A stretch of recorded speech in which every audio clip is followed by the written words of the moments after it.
It's kind of neat to see, especially kids' faces light up when they come to a big statue or any kind of statue.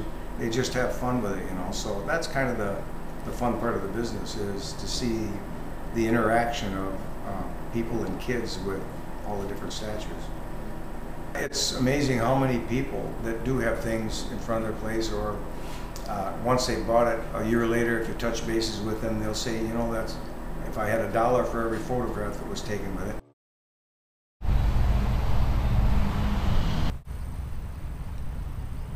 I was paging through some books and everything, just saw some of the old writers, and I just thought that would be kind of neat to do that, you know, to do with the old-fashioned bike. And then there's a retired teacher here in town who has a smaller replica of that bike, a regular bike, and he has the same garb, the same outfit, and he gets in parades and everything with it. So it's pretty good advertising for Sparta. And of course they had a naming contest for it, and the name they came up with was Ben Bikin. So pretty good. I think it's 25, 30 feet high. Did that in '96, so it's been 13 years already, and still looks great. The city of Sparta did that, and I did a drawing for them, and someone else, there was another guy that submitted a drawing too. They liked my design, so they went with us. There have been 3 fiberglass companies. In the '60s, there was a guy named Very Young, and he had a sign company, and he got the idea of making some of these big animals. So he had sculptors come in, and he made a lot of the giant, the 11, 12 footers, a giant bull or steer for the Black Angus restaurants that were around.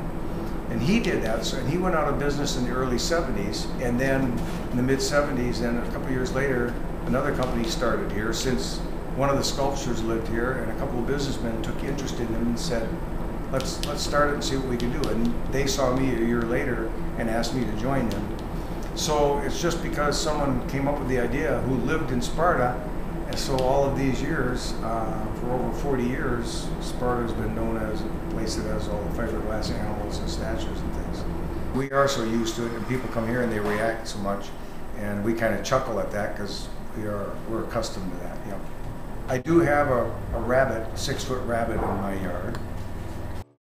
When I sold the company, we had 14 people working, and now we have about 17 or 18.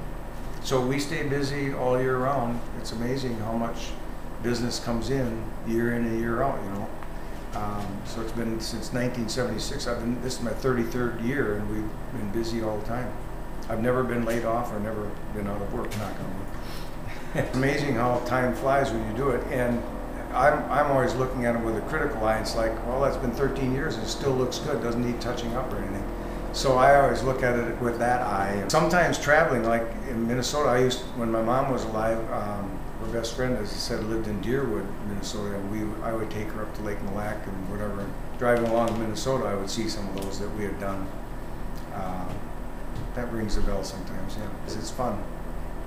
I really do enjoy it, otherwise I would retire, but I think 20 hours a week is just enough to keep me from getting bored, and I still can go golfing and putz around, and so it's nice. I like it. Accidentally got into artwork, and it's funny, here it is 30-some years later, and that's what I'm doing.